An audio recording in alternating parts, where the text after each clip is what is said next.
Bismillah ar-Rahman ar-Rahim. We're going to continue our discussion concerning the chapter of training. We have examined and explored some of the key training techniques that HR managers usually adopt in organizations. But today we are going to focus on training programs and techniques which HR managers usually adopt in the context of management. In other words, training management staff, those who occupy managerial levels. Okay, one of the major techniques that usually HR managers adopt is job rotation. In this sense, the company motivates or asks trainees to be rotated. In other words, to let them go and move from one department to another, so that the trainee broadens his or her experience, improves, expands her experience, and identify strength and weakness points to correct and further strengthen in the future. Another way of training managers is called coaching. In this context, the trainee works directly with the senior manager. The senior manager offers advice, training, coaching, on-the-job training to those who work at the trainees. And another technique, and another on-the-job training technique is called the action learning. In action learning, management trainees are allowed to work full-time to analyze and solve problems in other departments. In other words, they are motivated to search for problems, search for issues and concerns that need further development and problem solutions. Of course, there are many other management-related training techniques, such as the case study method. In the case study method, the employee, the managers, management trainees are presented with a case study, a description, a detailed description of a specific problem. The main objective of this description is to motivate or allow managers to read, analyze carefully, and try to diagnose the problems which exist in the case being studied, and try to offer practical solutions. These cases help broaden management trainees' creative ways of thinking, and allow managers to try to find to learn the mechanisms through which they can solve practical problems. Sometimes organizations engage their management trainees in management games. A management game is a team of managers who compete with each other, okay, in simulated situations. Compete in terms of critical thinking, in terms of critical evaluation of problems, and critical decision making and problem solutions. Sometimes also management trainees are allowed to attend seminars. A seminar may be web-based or a traditional seminar where a lecturer, a consultant provides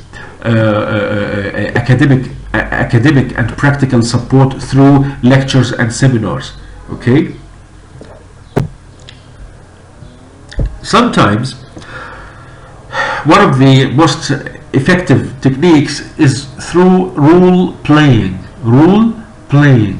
Okay. In this role playing technique, the employees are asked to engage in some realistic situations and act as if they play the role of a top manager in order to examine the way this trainee will react to problems and provide solutions. A more detailed role-playing technique is called the behavior modeling. In behavior modeling نمذجة السلوك. In behavior modeling, the trainees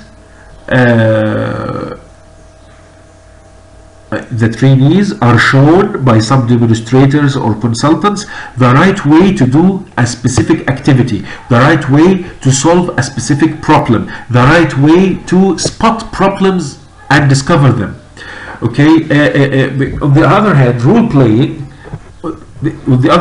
playing is what I have already explained earlier in this slide. Role play is to ask trainees to practice as if they play the role of a specific occupation.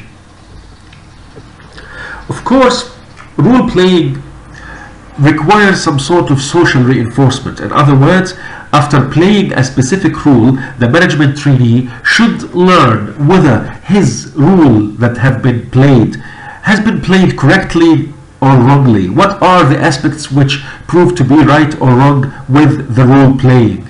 This is the main objective of the role playing process, is to spot the mistakes and the correct behaviors that the trainee has committed. After social reinforcement, the trainees are encouraged to practice what they have already learned in role playing and modeling into workplace.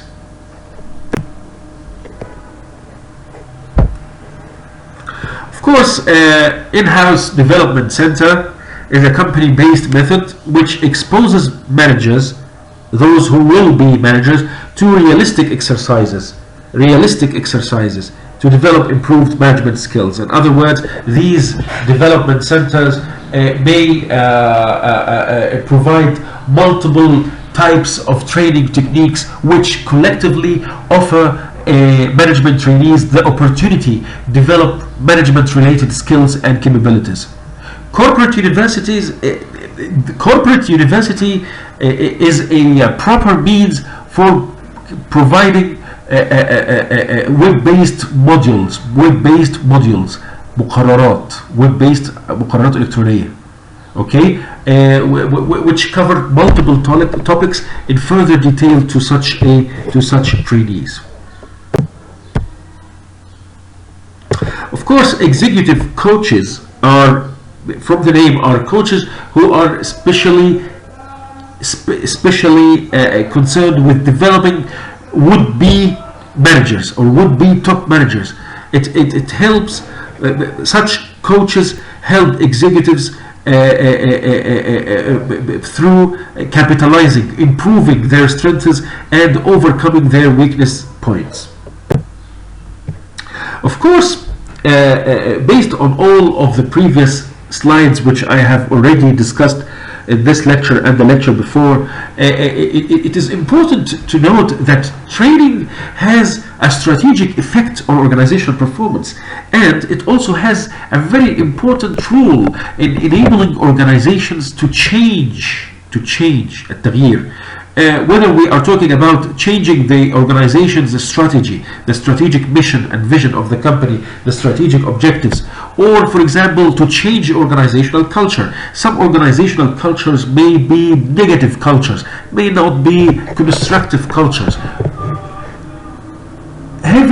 Heavily bureaucratic cultures, for example, may not be good organization, may not enable organizations to succeed, especially in fast changing business environments. Therefore, we need sometimes to change our organizational culture, our way of viewing things and organizational strategy. Sometimes also we need to change the structure. Some organizational structure may be very rigid, inflexible, and require further resilience. Okay, we need to achieve such a change. For example, a change may happen by infusing new systems and technological techniques in the production process, so that we want to replace older technologies with newer ones. Okay, all these are variables which organizations and top managers may think of change, and training can and does help organizations to conduct such change by developing the employees' capabilities and skills necessary to handle and fasten the change process. However, sometimes organizations or top managers who would like to impose change to organizational structure or whatever, sometimes they may face resistance. Okay, and this resistance may be because of some people or groups of employees who have a strong political power, who would like to maintain the status quo, they want to protect their current benefits and incentives. Okay, they do not want to change. Whereas sometimes, on the other hand, we can find other groups of employees who would like to impose such change. When something like this happens, organizations may suffer from resistance. We call change resistance. Lewin is a social scientist, has found or has established a process called change process. A change process involves three major techniques which allow organizations to overcome resistance. The first step in the change process is to call unfreeze. Unfreeze اللي هو ايه زي unfreezing. يعني unfreezing. It's like defrosting. You are defrosting something. It reduces the forces striving to maintain the status quo. Moving is to develop new behaviors, values, and attitudes. Is to encourage employees to adopt new behaviors needed and new values and new attitudes, which will help such employees move smoothly to the new business status needed. After helping employees to move to such a new stage, the management should move to the last step, which we call refreezing. In this sense, we are freezing the current status. We are protecting the current status of cultural beliefs and work-related attitudes.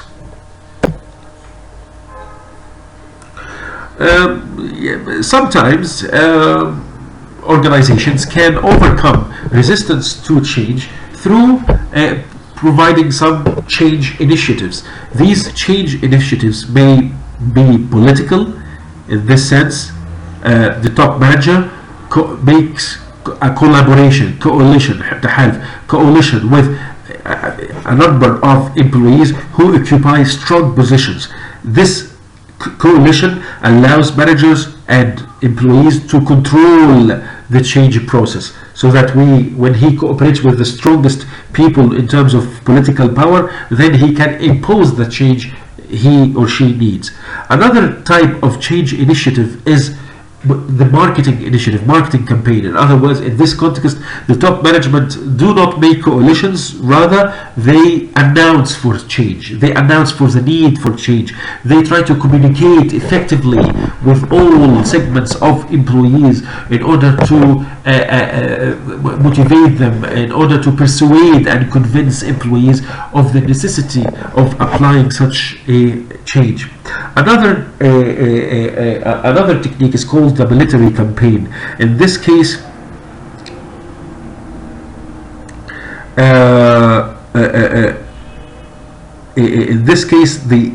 the top management allocates organizational resources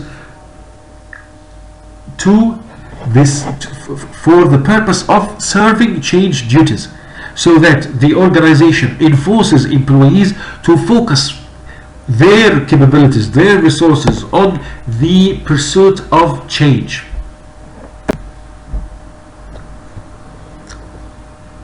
A special approach to organizational change is called organizational development. In organizational developments, the employees themselves are motivated to plan for organizational change, to develop their own visions of the way organizations should change and the necessary procedures that the organization should undertake to implement such a change. Okay?